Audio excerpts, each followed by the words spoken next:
പാലക്കാട് പുൽപ്പള്ളി അത്തിക്കോട് ഇന്നലെ വൈകിട്ടാണ് കാറ് പൊട്ടിത്തെറിച്ച് കുടുംബത്തിലെ 4 പേർക്ക് പരിക്കേറ്റത്. ആൽഫിൻ, എമിലി, അലീന എന്ന 3 കുട്ടികൾക്കും അമ്മയായ ഡെയ്സിക്കുമാണ് പരിക്കേറ്റത്. ഇതിൽ ഈ 3 കുട്ടികളെ അമ്മയും എറണാകുളത്തെ സ്വകാര്യ ആശുപത്രിയിലേക്ക് മാറ്റിയിട്ടുണ്ട്. ആദ്യം 2 കുട്ടികളെയും അമ്മയാണ് മാറ്റിയത്. എന്നാൽ അർദ്ധരാത്രിയോടുകൂടി മൂത്ത കുട്ടിയെ അലീനയും മാറ്റിയിട്ടുണ്ട്. ഇപ്പോൾ നാട്ടുകാരൊക്കെ ഇവിടെ ഉണ്ട്. ഈ രക്ഷാപ്രവർത്തനത്തിൻ്റെ ഭാഗമായവരാണ്. നിങ്ങളൊക്കെ ഈ സമയത്തൂടെ ഉണ്ടായിരുന്നോ? ഞങ്ങൾ അന്നേരം ഉണ്ടായിരുന്നില്ല, പിന്നീട് കേട്ടറിഞ്ഞ് അങ്ങനെ വന്നതാണ്.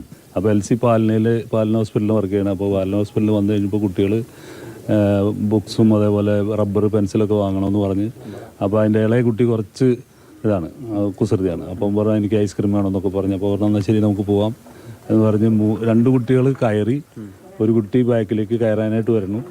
ഈ എൽ സിയുടെ അമ്മയുണ്ട്, ഡെയ്സി. അപ്പോൾ അവർ ഇത് തുറന്ന് വരുന്നേ ഉള്ളൂ. ആ വരുന്ന സമയത്ത് അപ്പോഴത്തേക്കും ഇവിടെ അത് സ്പാർക്കിംഗ് ആയി.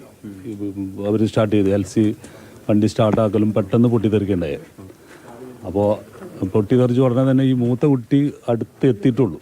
അപ്പോൾ ഉടനെ തന്നെ ആ കുട്ടി കൂടി മാറി ഈ എൽ സി വണ്ടിയിൽ നിന്ന് താഴോട്ട് ഇറങ്ങിയിട്ട് ഈ 2 കുട്ടികളെ രക്ഷിക്കാൻ വേണ്ടിയിട്ടുള്ള ആ ഒരു ഇതിനകത്താണ് എൽ സിക്ക് കൂടുതലായിട്ട് പറ്റിയത്. ഞങ്ങൾ അവിടെ നിന്ന് വണ്ടിയിലായിരുന്നു വന്നത്. അപ്പം തന്നെ നല്ല മണം ഉണ്ടായിരുന്നു. അവിടെ നിന്ന് വരുമ്പോൾ ഇറങ്ങുമ്പോഴാണ് അവിടുത്തെ എൽസ, അവളും അതേ ഓടുണ്ടായിരുന്നു. ഇവരെല്ലാവരും പിടിക്കാൻ നിൽക്കുന്നുണ്ടായിരുന്നു. അവൾ പിടിക്കാൻ കിട്ടുന്നുണ്ടായിരുന്നില്ല. എൻ്റെ മക്കള് പറഞ്ഞിട്ടായിരുന്നു കരഞ്ഞിട്ട് ഓടിയിട്ടുണ്ടായിരുന്നത്. എല്ലാവരും പിടിച്ചു, അവൾ നിന്നേ ഇല്ല. അതെൻ്റെ കുട്ടികൾ 3 മക്കൾ അതിൻ്റെ ഉള്ളിലുണ്ട് പറഞ്ഞിട്ട് അവൾ ഒരേ കരച്ചിലായിരുന്നു. മൂത്ത മോള് പറഞ്ഞ വണ്ടി ഇപ്പം പറഞ്ഞത് പെട്രോളിന്റെ മണം എൻ്റെ അമ്മ പറഞ്ഞു. അപ്പോൾ കുഴപ്പമില്ല എന്ന് പറഞ്ഞത് മാത്രമേ അത്രയും അവർക്ക് ഓർമ്മയില്ല. അപ്പോഴേക്കും തീ കത്തി. ബാക്കാണ് ഫസ്റ്റ് കത്തിയത്. എന്നിട്ട് ഞങ്ങൾ ഓടി വരുമ്പോഴും ബാക്കിലാണ് കത്തുന്നത്. ഫ്രണ്ടിൽ ഒരു കുഴപ്പമില്ല, ബാക്കിൽ. അപ്പോൾ ആ 3 കുട്ടികളും ആ അമ്മൂമ്മ അവിടെ കിടക്കുന്നുണ്ട്.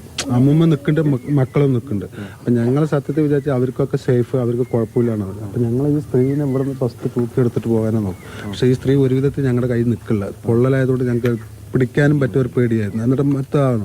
എന്നിട്ട് എല്ലാവരും കൂടി ചേർന്ന് തൂക്കിയിട്ടാണ് അവിടെ കൊണ്ടുപോയിട്ട് അവിടെ നിന്ന് ഓടിയത്. പിന്നെ അപ്പോഴേക്കും മൊത്തമായി. പിന്നെ എല്ലാ കൂട്ടുകാരന്മാരൊക്കെ ഓടി വരുമ്പോഴേക്കും അപ്പുറത്തോട് ചാടി വന്നിട്ട് ഞാൻ പറഞ്ഞു കുട്ടികളെ ഫസ്റ്റ് സേഫ് ആക്കി വേണ്ടിയിട്ടാണ് കുട്ടികളെ ആക്കി. 3 കുട്ടികളെയും അമ്മയെയും എറണാകുളത്തെ സ്വകാര്യ ആശുപത്രിയിലേക്ക് മാറ്റിയിരിക്കുകയാണ്. എൽസിയുടെ അമ്മ ഇപ്പോൾ പാലക്കാട് ആശുപത്രിയിൽ തന്നെ കഴിയണം. അവരുടെ പേർക്ക് ഗുരുതരമല്ല എന്നുള്ളതാണ് അറിയുന്നത്.